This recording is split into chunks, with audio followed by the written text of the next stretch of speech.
Good evening, ladies and gentlemen. Welcome to the show. My name is Claude Sharadi, and thank you again for the time that you take to watch our programs. It's Friday night, and it is the series on African mindset analysis that continues. And I've got five, actually, no, four guests with me tonight. Actually, no, I've got five. I got one wrong, and you will find out about them in just a moment, straight after this.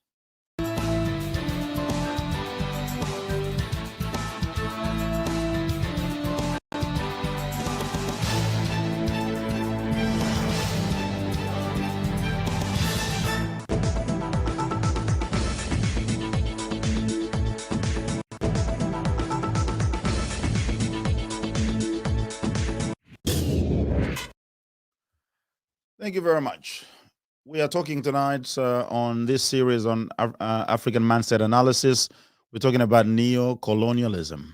Neo-colonialism, it's a word that we often hear because even though the former colonialist powers have left the continent of Africa physically, but they are still there and they are still doing much of what they used to do in the past. It may not be as visible as it was, but it's still there. And there are issues that affect many of our countries, issues that are stopping the development of the country. Now, there are many aspects to this neo-colonialism topic. You know, the tentacles of neo-colonialism are many, and they affect many uh, sectors, whether it's in politics, where there are still many of our leaders who come to power because the former colonialist masters want them to come to power. There's also, neo-colonialism in the economy, where to a great extent we're not trading. The African continent is not trading fairly on the international stage. There are a number of reasons for that. We'll try to go into the details. Obviously, there is also even in on the cultural level, there's still a dominance of the um, Western cultures on our screens, on our TVs and media and all that. But it's not all about their fault. It's also our fault as well, us as Africans. And we're trying to unpack some of these with these five bright minds that I have with me tonight. There's obviously, um, I'll start introducing them quickly. We got Dr. Matthew Mabefam, who's an anthropologist with Melbourne University. There's Mustafa Barry, an engineer and community advocate who's passionate about community issues both here and in Africa from a Senegalese background. We've got Eugene Ullman, who is a documentary maker, filmmaker, who's worked extensively in Africa and he was kind of stranded here in Australia because he wants to go back to Africa and he can't go. Hopefully that happens soon with the opening of the board. I mean the borders. And we have Katinda Ndola, who is here on the for the second time. He was here last time when we talked about the place and role of women in the African mindset. And we have Kumbi, who is a financial expert in superannuation. And she is here again for the second time. And first, we had a very good feedback on our last episode on the role and place of women. A lot of people have reacted to that and they appreciated that. That's a conversation we will continue to have in our future episode. But let's go back into tonight's topic, neo-colonialism. I'll start asking a broad question to every one of you, ladies and gentlemen. What's your understanding of neo-colonialism and how do you think it applies in the African context? Let's start. I mean, whoever is ready, just go. Okay, I think I'll start that conversation. So basically, what I do understand, first of all, is also trying to differentiate between colonialism and neo-colonialism, because sometimes we don't even know the difference. So colonialism is really, it refers to the direct political control of a society and its people by foreign ruling state. So for example, I'm from Kenya and we were colonized by the British. And then we have neo-colonialism. What is that? It is the continued exercise of political or economic influence over a society in the absence of a formal political control. So, Clyde, like you, when you did the introduction, we're still seeing that's what's still affecting Africa in a big way. However, it doesn't. Some people don't believe it's it's indirect, probably. That's why we don't see it, but it's still present. Good. Anyone can pick up from there? Yeah, so I think I fully agree with that definition that Katinda has provided. I probably will take it like kind of and just highlight that it's neocolonialism in the form that we know it based on that definition is actually correct, because in many of our countries in the African continent, we were all colonized by different kind of European other countries. So I am from Senegal, formerly colonized by France. And the concept of neocolonialism is actually nowhere more obvious than in our formerly colonized countries, colonized by France, because the way it was done, it not that instituted, it was open.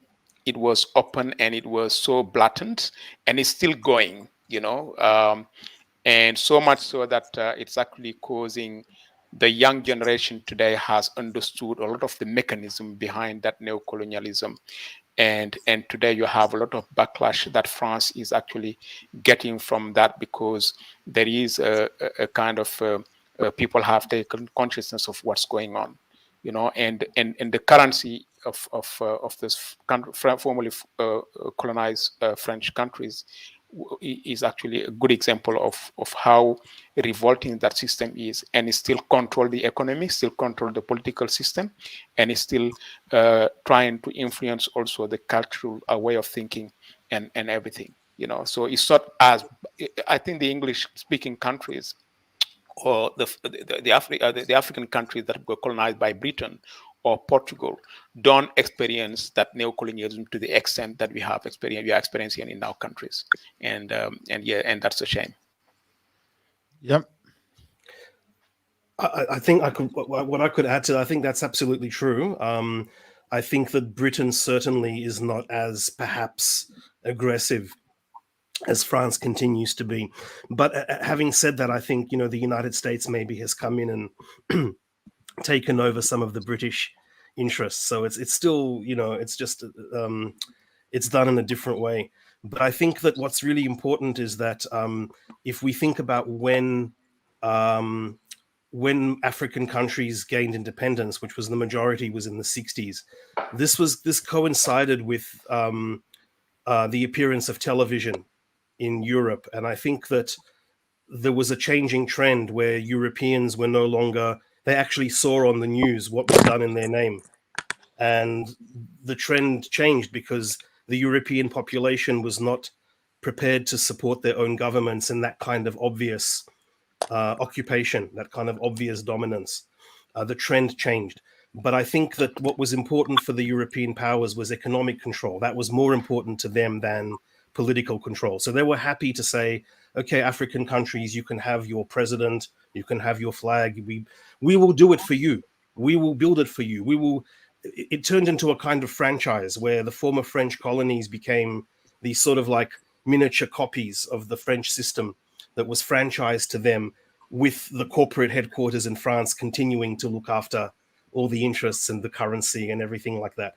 So I think the methodology is more capitalist, it's more subtle, because the population would not support obvious occupation, but the end result is very similar. The resources are being dominated, the currency is being dominated, and now we're seeing a military intervention. We're seeing a massive military intervention in the Sahel and West Africa and so on, which is a very obvious attempt by France and other countries like Germany, especially, to reclaim that control, very similar to how they did at the Berlin Conference in the 1880s. Absolutely. Yes, I think I will come in here. Yep. And I would like to say that I agree with what all my other colleagues have said, but to spin a little bit of history into colonization as a concept. So across the world where colonization actually happened, which was both a political and economic system that was meant to exploit and extract resources from the colonists, at the time of independence, what then happened was that we got into colonization. But during that time, it led to parallel concepts. One from the Latin American countries, which talked about coloniality. That is the continuous dominance of a system of power that sort of mimic the colonial era, except that the governance was no longer in place. But this system still continued to exploit and extract resources from these countries. And then at the West Africa side of things, Kwame Nkrumah, the first president of Ghana, also came with the concept of neo-colonization, and he actually termed it as the last stage of imperialism. And he said that that was the most dangerous element of colonization, and if we did not put efforts together to actually check that, we more devastated down colonization, because we would be polarized. And a country like Ghana, what can it do if Western country, US, a country like US or Britain, were to attack it? There's nothing Ghana can do as an individual country. So he acknowledged the capitalist stage of it and how exploitative and extractive it was. And he called on African governments to put their heads together to actually fight against that. Otherwise, it's the last stage of imperialism. It was the most dangerous part of colonization. Yeah. Clyde, Gumbi, you want to say a word? Yeah. Yeah, I'd like to add something to that and agree with what everyone has said today. And I'm from Zimbabwe, so we were colonized by Britain. One of the things I'd like to explore today is in this new colonialism, neo-colonialism discussion, the addition of the East in this issue today, and particularly looking at China and the involvement perhaps of Russia. And I've seen that in the example of Zimbabwe, this new context of colonialism, where there's something interesting about where you see the West coming in. Often there's a moral standpoint, or there's something about them being open on the stage that they seem to have sort of etiquette of how colonialism is accepted to the world. And it's interesting to see how the East has come in, and where there's an absence of some of that etiquette, how that can really be dangerous and disempowering to the African countries.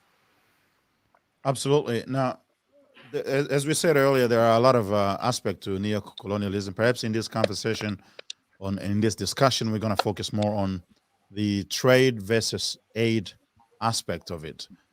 For quite some time now, I think since the independence in the 60s, many African countries have continued to, I suppose, receive aid, or sometimes even aggressively seeking it from the West, because they have urgent needs, and the economies of the countries have not developed sufficiently.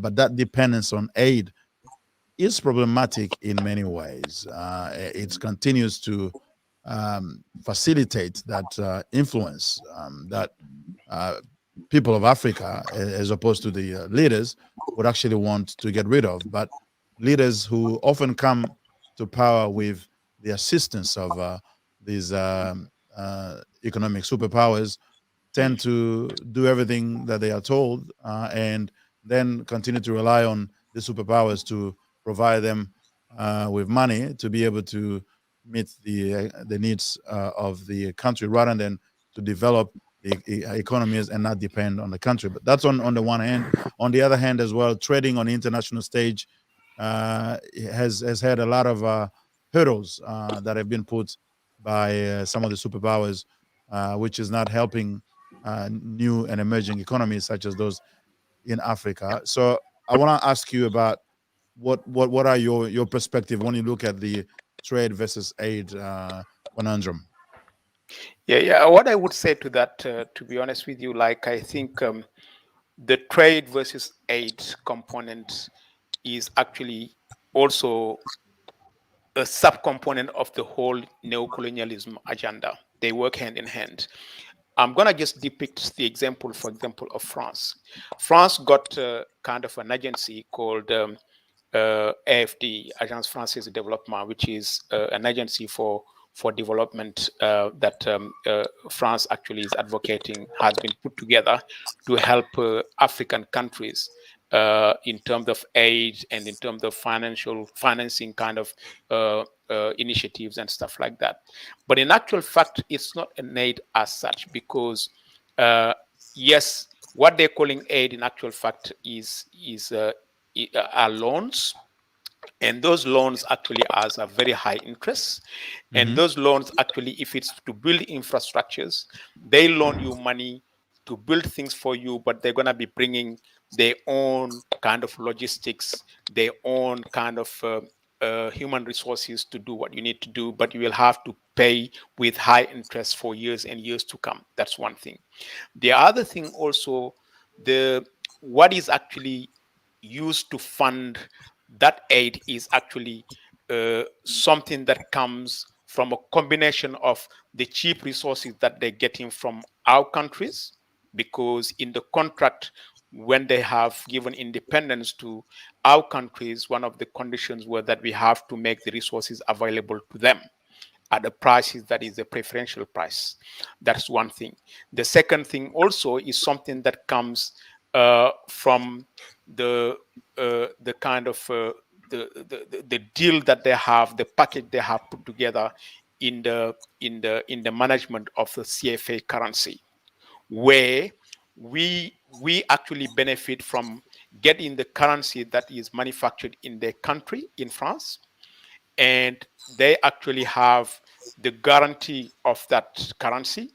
But in exchange, we have to give them between 75 and 50%. Actually, it was 85% before, and then it was reduced to 75% of our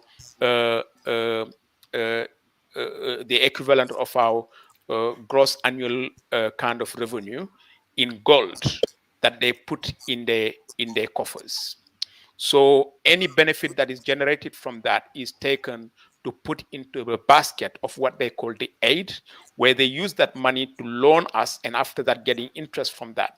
So it's working in their favor anyway, and they will advertise and say this is aid in such, but in actual fact, they're actually sucking the blood out of these countries. They're getting high interest out of nothing. All right. So this is the whole aid package, and I don't know whether that's the way it works in the other context, but in the context of France, that's the way it works in their relationship with the French-speaking countries in Africa.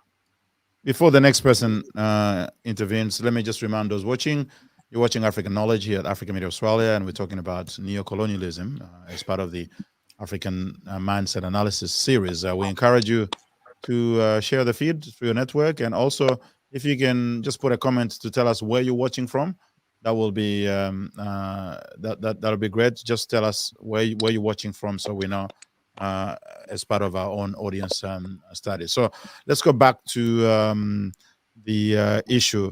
Yes, and anybody can pick up on what I was going to say. British aid works the same way. British aid is given in the form of contracts to British companies, right, to do things. But even beyond that, I just want to say, like, the concept of aid for Africa is the biggest scam ever, because it's like I come to your house, I take everything from you that you have, and then I give you like $1 a day so that you have like water and like you don't die.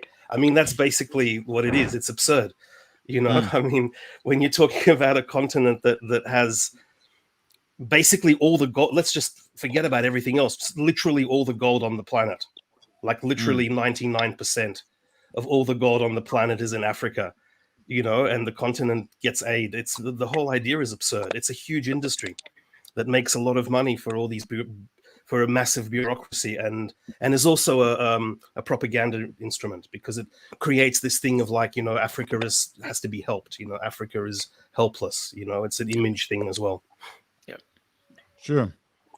Next one. So I think, Clyde, it's interesting looking at this, whether it's trade or aid, to actually look behind it and say, what are the motives of these countries when they get involved, regardless of what the label is, and also looking critically, as we've seen, where are the benefits? Are the benefits benefiting the people in the African countries, or are the benefits going back to these countries that have provided this aid or are the guise of trade? Absolutely. Yes. Go ahead. Yes, I would like to look at it from different angles to my colleagues. And I'll first and foremost want us to distinguish between humanitarian aid and development aid. And in making this distinction, I think it's important that as human beings, we give each other help as and when the need arises, even at the local community levels or wherever. When somebody, your neighbor, is in trouble, when there's a disaster, there's a need for us to extend our support to them when we can. And that's what we call the humanitarian aid. I think I do not have any qualms with that kind of aid because it's part of human nature to help. And that kind of aid is not targeted as having any other ulterior motive other than to help people who are in crisis. And we've seen several situations where there's a need for the global community to support and people have actually contributed to support. The second part of aid, and I guess if I'm right, that's what we're actually talking about, is a development aid, where loans actually, because using aid as a term is kind of a misnomer and does not actually represent the real fact. I would prefer we call it loans. And I would also want to say that there's nothing wrong taking loans, and every country has been taking loans to be able to help in their development agenda. It depends on what you do with a loan and why you are taking a loan from a country or why a country is giving you a loan. And that's where I would want us to actually focus more. And one of the things I would say is that if you look at how the international system works, it is a very chaotic system that you have to know what you want for yourself and what you want for your people.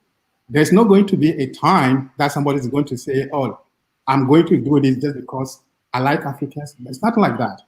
So countries that are giving aid, they know what they want and they know what they are using their aid to get. Countries that are receiving aid, which in other words, African countries, do our governments know what they want and what they negotiate with people who are giving them aid? That's a question that we have to ask. You often realize that if you take the Asian targets, for example, if you go there to give aid or whatever, they're able to negotiate and get exactly what they want. Do our people, do our government, what do they say on the table when they go for those negotiations? Because it's not a charity project. And there's a reason why somebody is giving you aid, which we will not have time to go into details. But I think we need to be holding both sides of the spoon, both sides of the coin to account that these countries that are giving, of course, there's an ulterior motive and they know what they want. Do our people who represent us know what they want and can they negotiate? Having said that, I think there are a few countries that are very clear on what they want. For instance, if you check the Australian policy, they will say what? Aid for trade. So here, they basically declare that if they are giving you aid, it's because it's a diplomatic tool to trade with you. And they're very clear with that.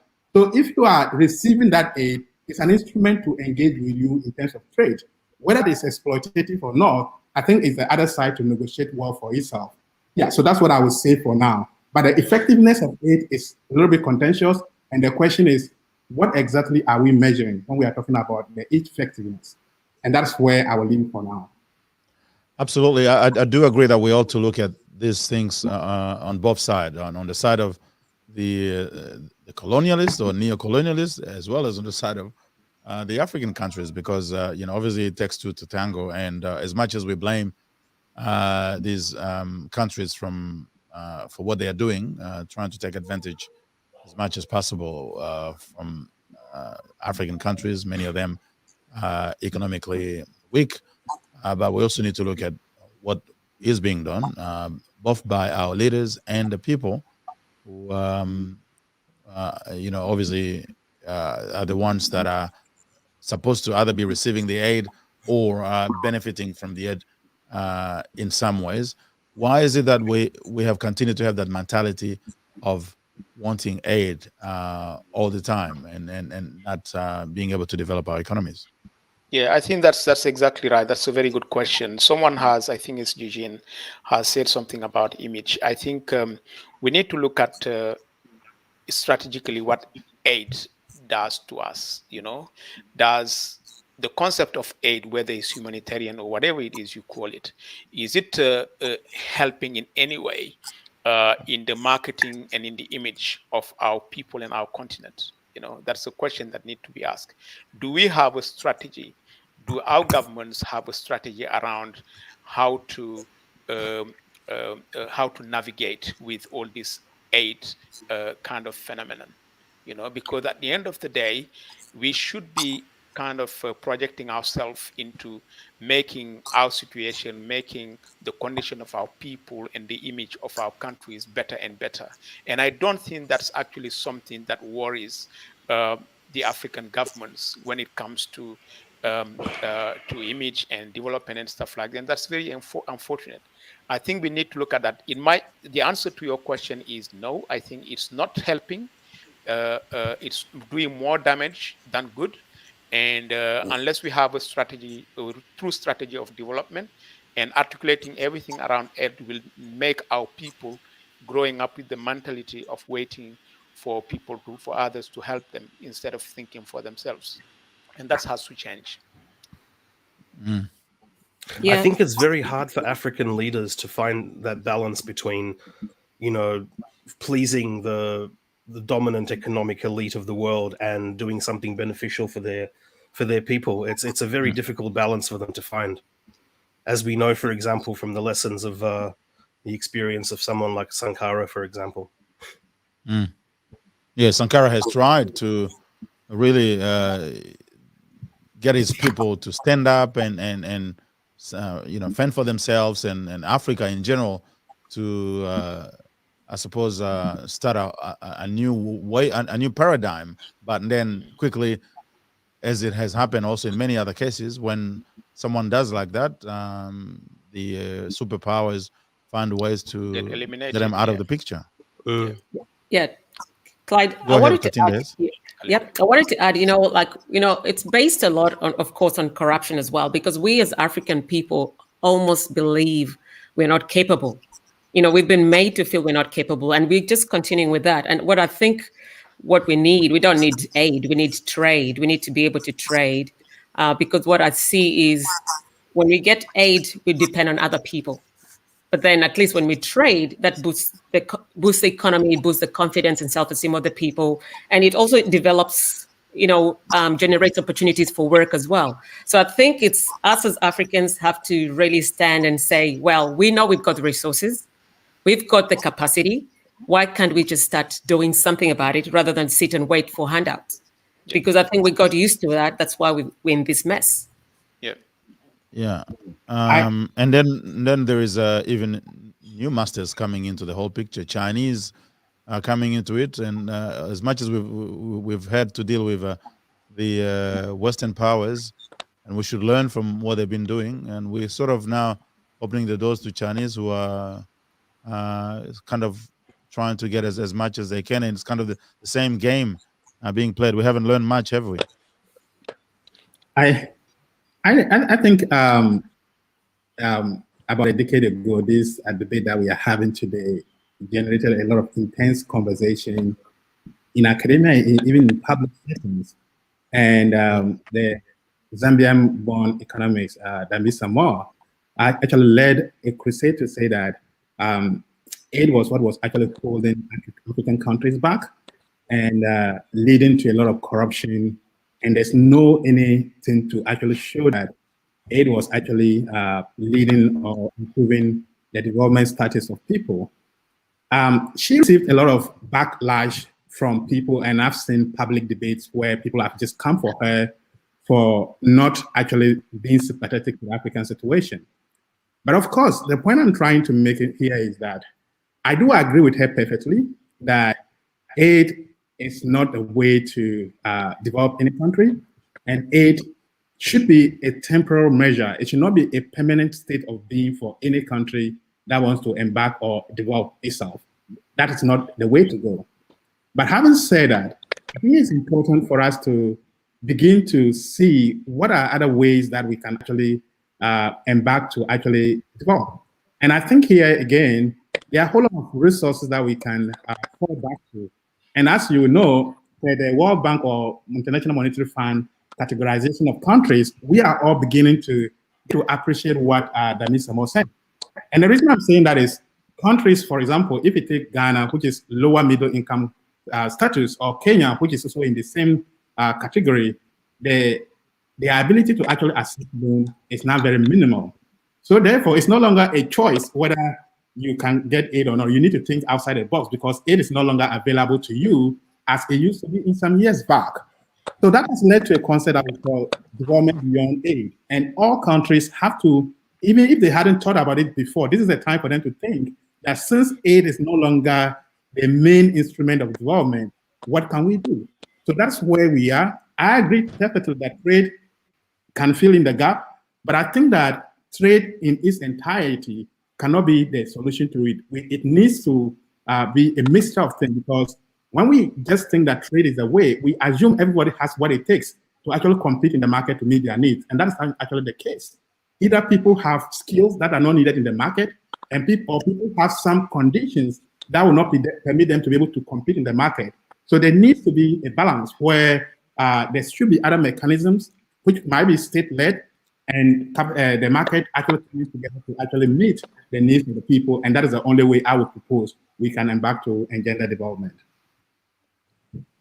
Yeah, I suppose the issue you raised there is very important. Even if we, let's say, obviously all of us think trade is better than aid, no question about that. But then when you look into the whole picture of the international market, it's a very competitive market. You need to be able to, for you to be able to trade effectively in that market, you need to lift your game, and that game is actually, the rules of that game are being established somewhere in Washington or Paris or London, where even prices of the commodities are being fixed, not necessarily always openly. And whilst our governments, many of our governments in Africa, don't even seem to understand how the whole game is being played. So even if trade may be open, but there's also an issue of capacity and competitiveness, isn't it? Yeah, but the problem with that, Clyde, is that we are not the only one in the market, and the African countries are not the first one in that situation. Some Asian countries have gone down that path, and I think they did really well. You take countries like Indonesia, you take countries like Singapore, you take countries like Malaysia and others and others, and Thailand and stuff like that. So the problem is that we don't learn from people where we can get the best value from. If you take the French formerly colonized countries, we tend to go back always to France to learn the ropes, rather than going back to the countries that are more closer to our experience, where we can kind of gain sufficient experience. That's a problem.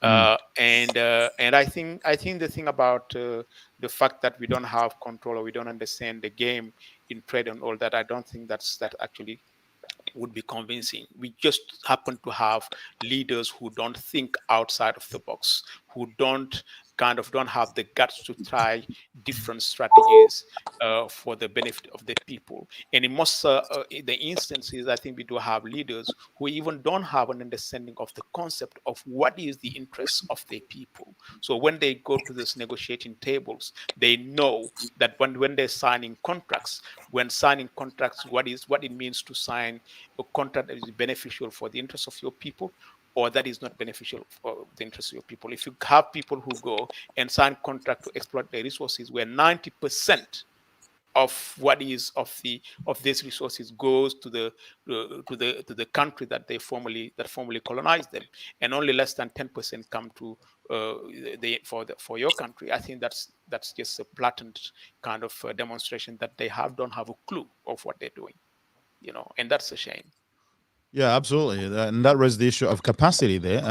Kumbi, you are in sort of the financial world, and you know that there are a lot of factors that go into how capital flows from one direction into another, and people have to know what they are doing to be able to attract sufficient capital, and then also be able to leverage on that to create more value. Do you think within the African continent there is sufficient capacity to do that on the international level? And if so, why hasn't that been visible or happening for over the years? It's interesting, Clyde. I'm thinking of an example of if we made an analogy of someone who had an asset and is going to a bank to get a loan, often you suggest that people have a strategy, a financial strategy, even before you get involved in any kind of transaction, to know what is it that you're actually trying to achieve, not just at a short term, but a long term as well. So in the situation of a country, you'd be thinking, yes, you have short-term needs, and I think it's very important to understand those in the African context, where some of those needs are more severe than these countries that you are at the table with. And then actually looking, okay, what's the long term?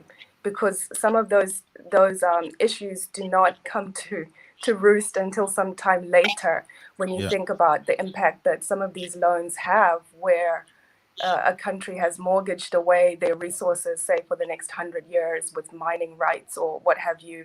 And actually the children of the nation find that the nation no longer actually belongs to them.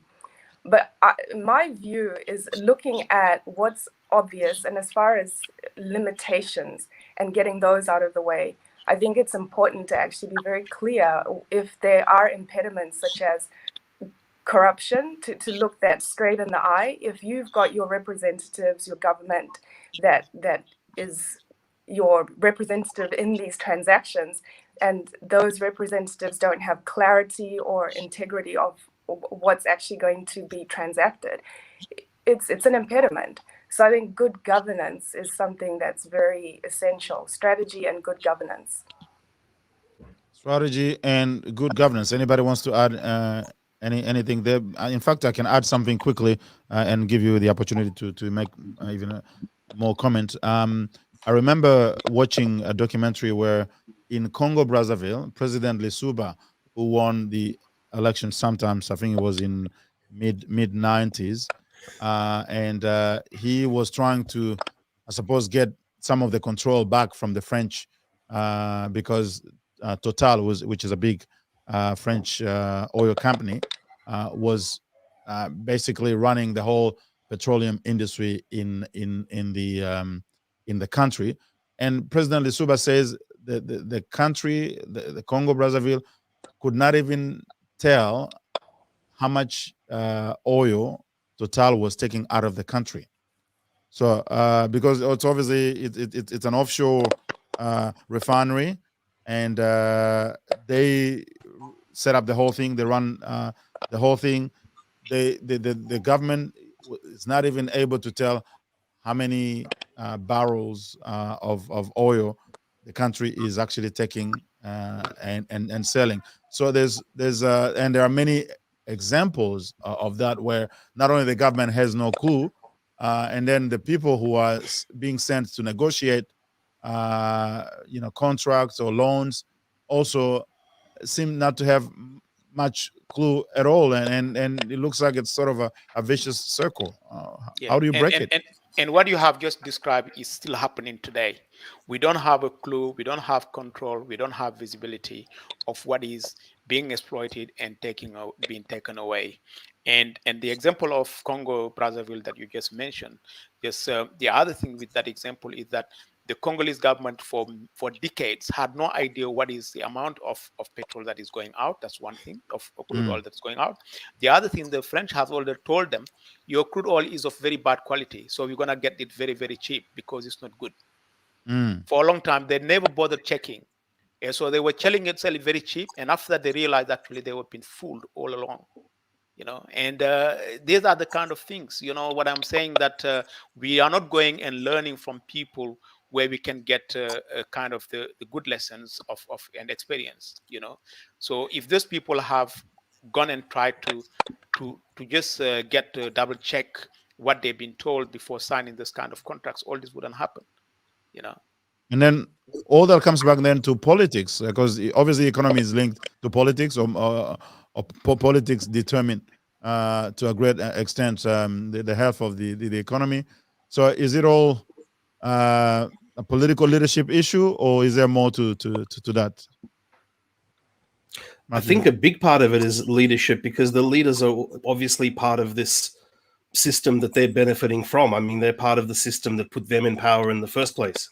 So you have to ask yourself, whose side are they on? I mean, if you want to talk about, for example, the other Congo, Congo Kinshasa, which produces, as we know, 80%, it was 85% of the world's coltan, which is extremely essential for all the technology that we use, and yet the people who produce this very item are the most impoverished and desperate people on the planet.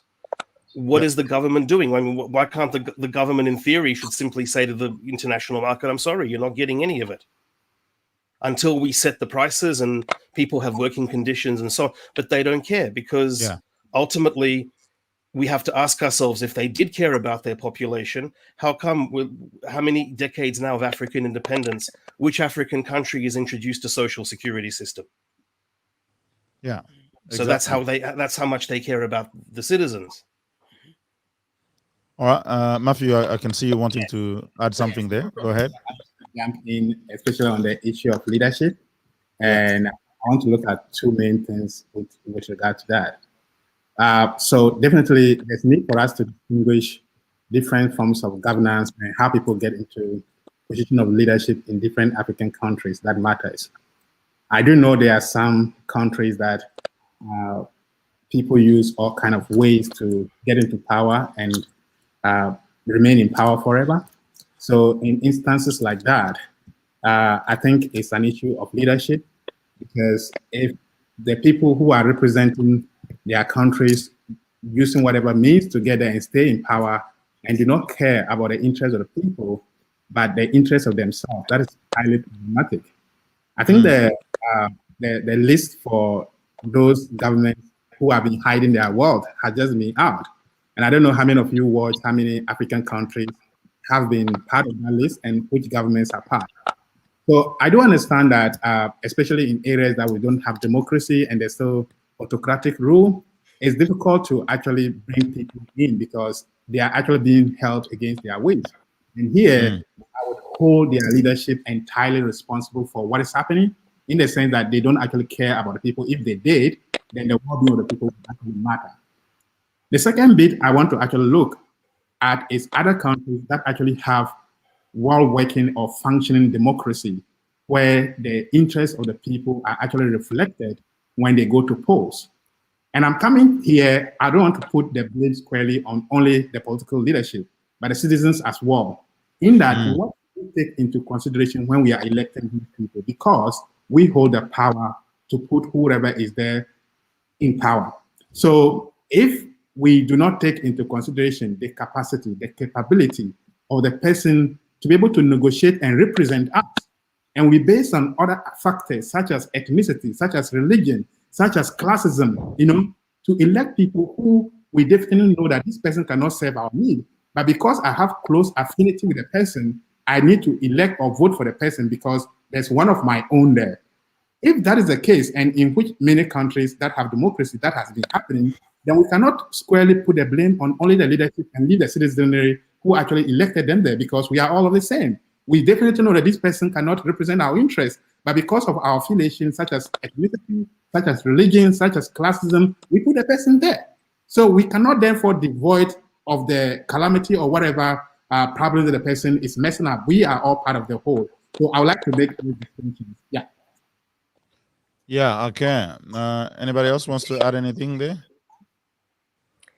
Clyde, Otherwise, I think it's interesting. No, I just had something I wanted to add around just looking at the label at the moment, African mindset and neo-colonialism. I think it's really interesting to look at the mindset that we are dealing with. And Katinda, you said something that really stuck with me around what is the mindset that comes in there. Is that the mindset of scarcity, to say we are always in a position to need help from the outside, or the mindset of scarcity that would make someone think, sort of out for themselves when you're looking at these political figures and their behavior. And it's really just interesting to think, where does that come from? Is it a backlash of the general state of affairs, a backlash of the colonialism, the primary colonialism that we understand, and to really deal with the mindset that comes into it when we go into these transactions? Yeah, I, we th- need I to think look I at, think that. I think that's a good question there. I think to me, where that kind of mentality is coming from is a combination of factors. I think the fact that we are kind of we've been defeated, we didn't we actually lost sense of our history. Our education system has put us in a position where we actually uh, it actually doesn't enhance our pride in anything. If it does, it's just very little. So I think there was nothing that was done to enhance and to uplift our pride and dignity when it comes to becoming a nation that is capable of lifting itself up and doing things for themselves. There is a lot of kind of ideological and political education that needs to be done at the grassroots level, and I don't think that has been done properly in most of our countries. Mm. Yeah.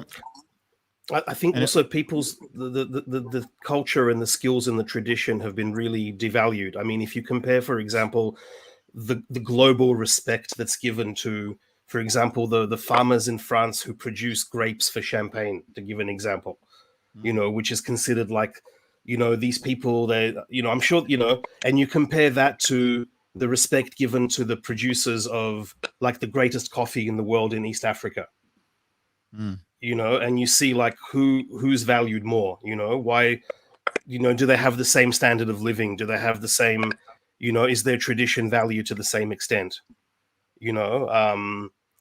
That there's that as well. It's that like it's not the value is not placed on what a lot of people do in Africa that has just as much culture and tradition and quality as what as what other people do in the world that are valued much more.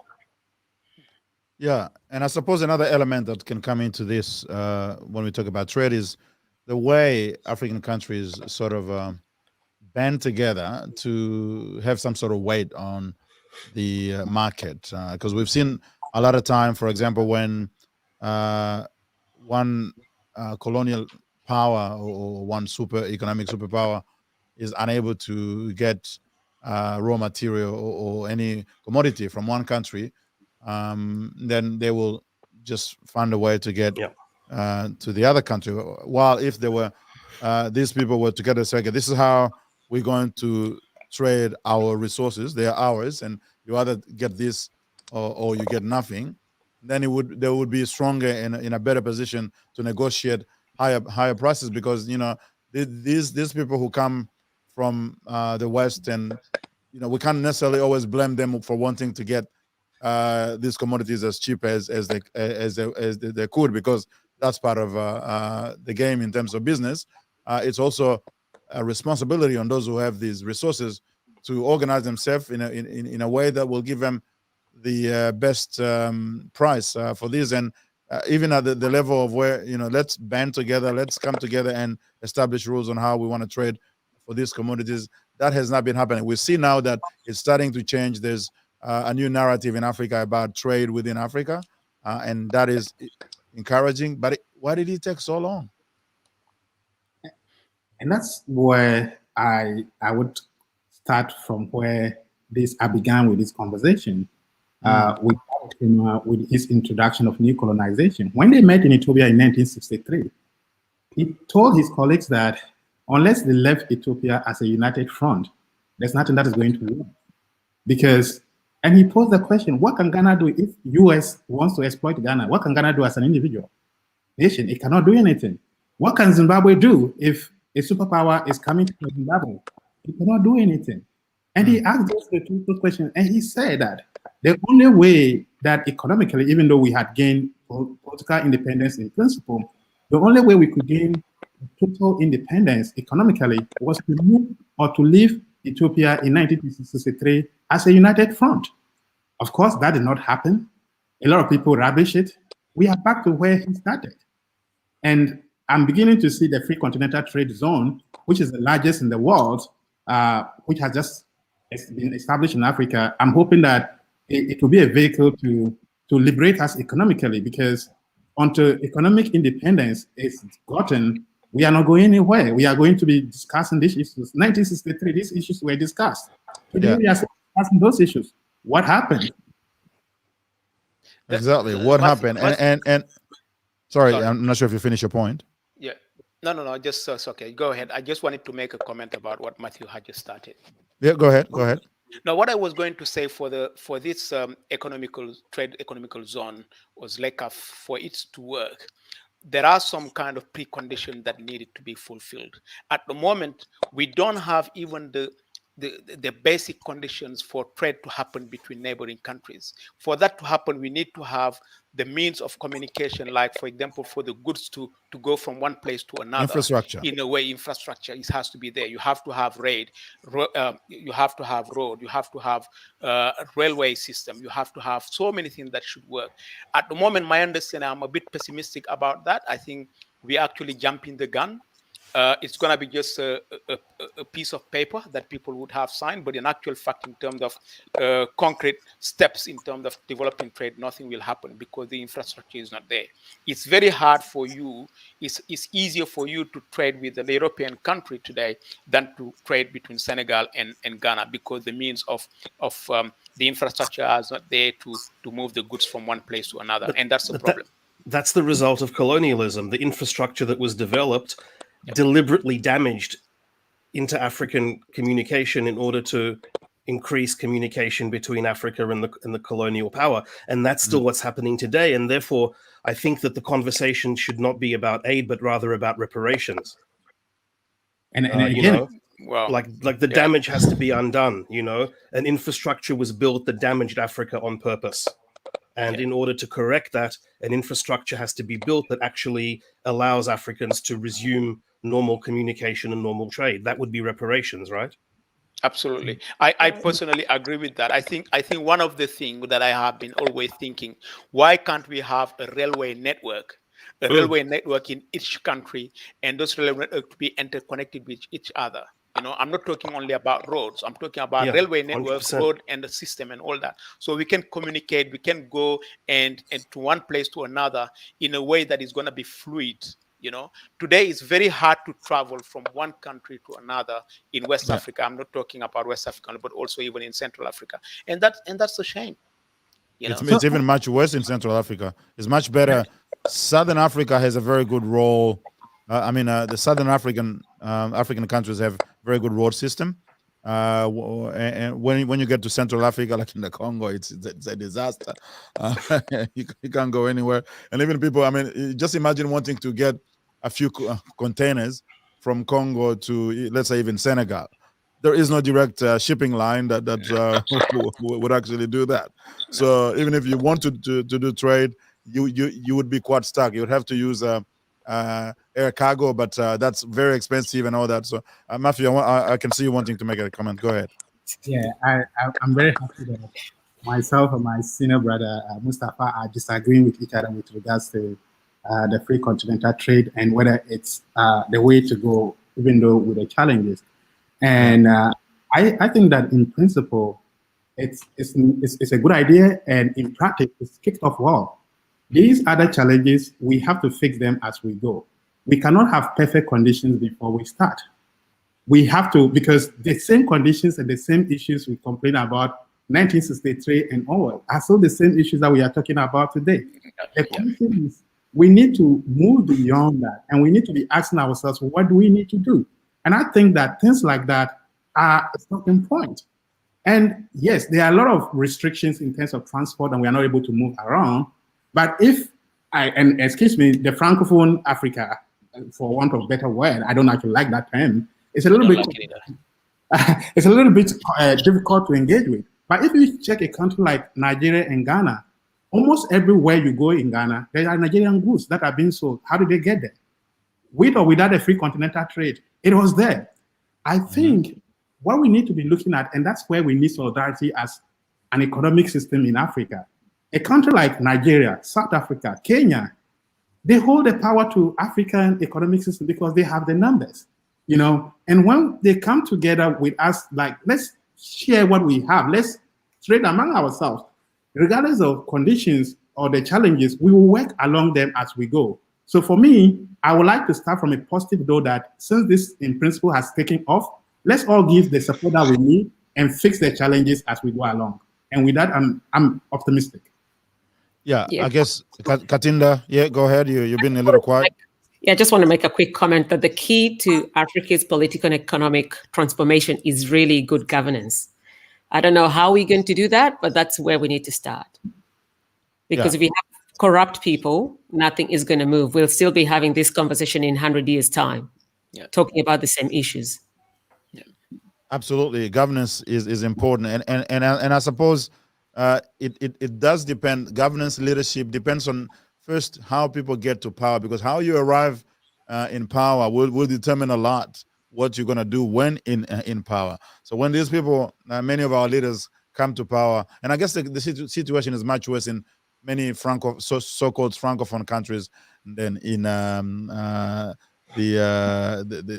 Commonwealth or sort of African countries that were colonized by the British.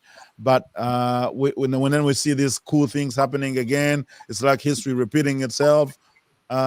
We still really very much having difficulties to have political stability, because that's key. You have political stability, you have good governance, and you set a good education system.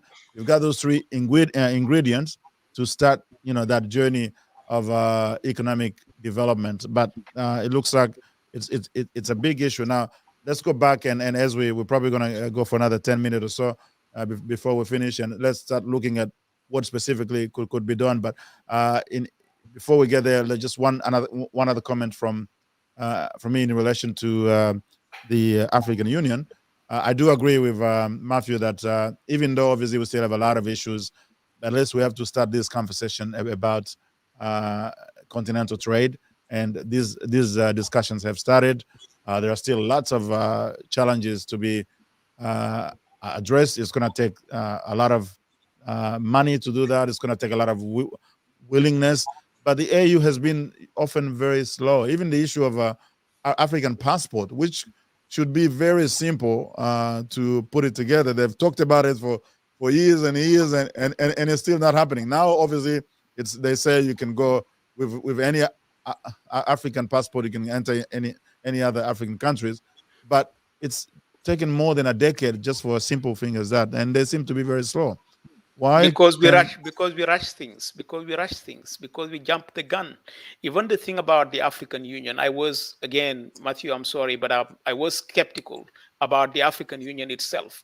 I thought this is another jump in the gun that they were done because they wanted to mimic Europe. Because Europe has done the European Union, we need to have the African Union, but we actually were not ready. Absolutely nothing was ready. I think it would have been best if we still called Organization of African Unity and work towards achieving all the preconditions that will allow us to have an African passport where people can move freely between African countries. That's what happened when you don't resolve everything. It's just putting what you should have done 1, 2, 3. You start from the end and try to go upwards. It's counterproductive.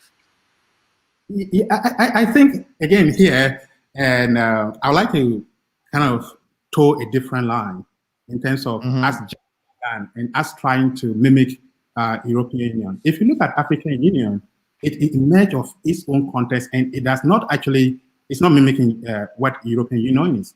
And if you read Kalisto Juma on his book, Emergent Africa, he lays the contours of how Africa has come to evolve to African Union, which is totally different from what we have as European Union. But sometimes people think that because we have European Union, African Union is just a copy. If you go into the context and the development of Africa, organizing African unity to the African Union, you realize that it takes on a different tangent and it does not mimic European Union at all. And I recommend that book for anybody who wants to understand the journey that African unity has taken to, it has gotten to where it is. And if you look at it from that angle, you realize that someone like Kalisto Juma, who was an African Harvard professor, he was well respected and he was being invited by different African governments to advise them. And he did, and they listened. And some of them actually used his ideas to be able to do a lot of things. And if you actually look at what he wrote a whole lot of books. He wrote Innovation and Its Enemies about Africa. And he lays down the trajectory that Africa can take to actually develop. And here is the thing. If you look at Carlos Juma, his work built on Joseph Schumpeter, Austrian economist. And there has never been any economic development book that has been contested for its application in any other way in the world than his ideas in Africa. And that's where Carlos Juma is actually extending that to actually say, look, this is going to work and this is the only way. And if you look at Asian Tiger Japan that we are talking about, they applied those ideas and it works. So I wanted to just say that African Union as a body and where we are today is not a copy of the European Union. It has come through its own tangent, and what we have today is quite unique on its own. Okay, but apparently it's still the European Union giving much of the money for the things they do, and the Chinese building the headquarters. Yeah, that is which true. And that is true, and that is one. And that's why I was saying that if we need to go any further, we need to think about our image and what we receive. When Paul Kagame became the African Union president, he said that was ridiculous for other countries to be supporting a body like African Union. And for the very first time, he managed to have the majority of the African Union budget being funded by African governments. You know, raising it, if not over 70%, around there. But before then, that wasn't happening. So we just need a transformative leader who would think about our image, because I have always said that there's no free charity. There's nothing like charity. And when you are taking gifts from people, you need to think about your image and what you are doing. It's not that we don't have these resources. We do have them. We need to begin to own our place in this space. And that's the only way to go. All right. Now, let's get into some conclusion right now. Let's put our solution modes on. We have a problem. Colonialism is a problem. That it comes from outside, but also from inside Africa. What is it that we need to do to develop a different mindset that will help us to get rid of it or to best combat neocolonialism? What would you suggest? How do you see Africa getting out of that? Obviously, it's a huge thing, but where should we start? I think, Clyde, that's a good question. And I think we've got a lot of, for example, us ourselves who are in the diaspora, we are overseas gaining those skills and everything. So we should be probably thinking of how we can exploit, or not really exploit, but use those skills that we have, that we've learned here in the West, back in Africa. Because maybe, I know it's not going to be easy, it's not something easy, but it's educating people. Knowledge is power. So we need to start educating. And just to make a quick comment before the next person speaks, it looks like most of our government are still struggling to find the best way to engage the diaspora in that development journey. There are countries who are doing quite well in that sort of regard, Ethiopia being one, Kenya, and a few others. But many countries are still not able to get the juice of, if I will use that term, out of the diaspora to assist in some of these things. But anyway, I'll let you give us your understanding of how we should go about combating neo-colonialism from within Africa, or even from outside as the diaspora anyway. Yeah, I think personally, I think I agree. I think the experience that the experience of the diaspora is very, very important, because we have this critical thinking. We had the experience exposed to some other different reality that can help us like kind of moving forwards back home. The other thing also I think is critical that we get the right leadership. You know, we got, I think Matthew has used a transformational leadership. It's important that we have that leadership with vision that will be implementing kind of good governance, that got a vision of moving that the population forward. You know, at the moment, I think that's in most of our countries, we don't have that. And it's about time they start pushing for that. Yeah. Mm-hmm. Yep. Who's next? I don't like silence. I have a thought. Like, sorry. Go ahead. I was just thinking, actually, I heard as a piece of business advice, and it stuck with me for a long time, when someone had the occasion to make a decision. And he said one of the analogies was, think of if this decision would satisfy 7 generations, would your grandfather be benefited by this decision? Your great grandfather, with your children, great grandchildren, and going forward. And my view is just with the politicians, whoever we send forward as representatives, and I really want to take it away from making it an individual, but say African countries as a whole, to actually look at what these decisions have, what impact they have for generations going forward and generations prior. And in particular, I know we didn't really touch on it, I think of the environmental impact of some of these trade and aid propositions that have been put forward, and whether they'll benefit someone that's 4 generations down from us. Yeah, that's a good framework to make a decision. It take a whole lot of brain power to get there. Yeah, Matthew. Yeah, I was waiting for Eugene because I've been speaking. Go ahead. Go ahead. But I will. I think there are a couple of things that will summarize my conclusion, and I think that for AU to make the diaspora as a region of its own is the right direction. To see all Africans in the diaspora as a region of itself is a good place to start. The second thing I would say is that if you actually check what is going back to African countries as contribution from African diaspora in terms of sending money back, it outweighs, it's more than what aid is actually giving. If you put all together, that is much higher. So I think we need to place value on that and appreciate the contribution of Africa diaspora back to the continent. And this contribution is just financial. The knowledge, the mind that people here actually send back to help the continent. The continent is so massive, and we need to appreciate that.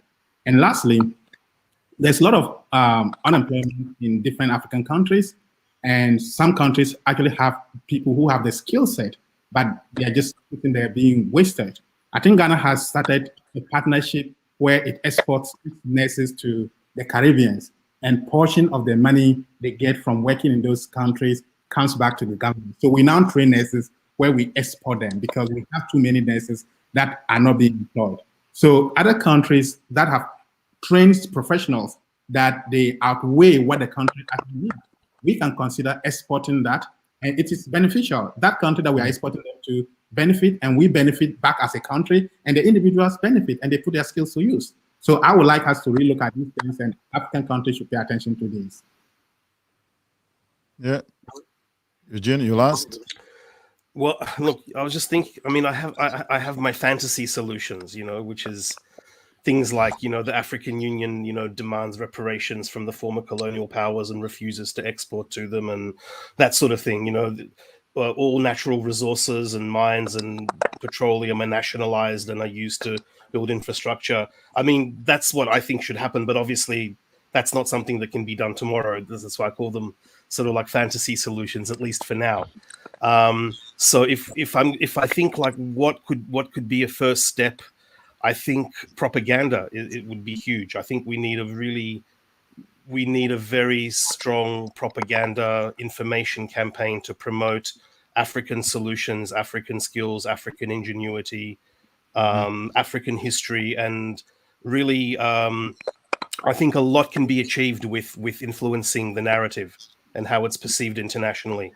I think that shouldn't be underestimated, and I think that that in terms of making more radical change seem more acceptable and more, less threatening to people over time, I think that would be something that I think would be very valuable. All right. That is it, ladies and gentlemen. We went over by about 10 minutes beyond the hour, but it was important to, finish with some sort of ideas that can help to try to solve this conundrum. Is actually a huge problem and has lots of factors that are influencing it. But it all starts with conversations, people being aware of the issues and then working to explore avenues to resolve them. It's good that in the Africa, the AU is doing quite a bit of work. We see, at least on the on paper, many good programs and intentions. We don't know how they're going to overcome all of those challenges, but at least keeping this conversation alive means that people can start looking at ways to solve them. And here in the diaspora, we're having these sort of conversations, and hopefully, each one of us will find ways to contribute in some ways, to either to our respective countries where we come from, or to some other platform that will bring Africa. I actually saw something about the AU engaging with the diaspora. It's been a few months back. We're probably trying to explore that to see what is happening with that, and how we should encourage more people to be part of that sort of initiative to contribute to the development of Africa. Thank you very much, ladies and gentlemen. I don't want to hold you any longer. I've held you prisoners for this discussion for an hour and a bit. Now you can go and have fun for the rest of the evening, and we shall see you again next week if you're available. Thank you very much. Thanks for having us. Thank you. No worries. All right. For all of you watching, as usual, like our Facebook page, subscribe to our YouTube channel, and share our videos. Thank you.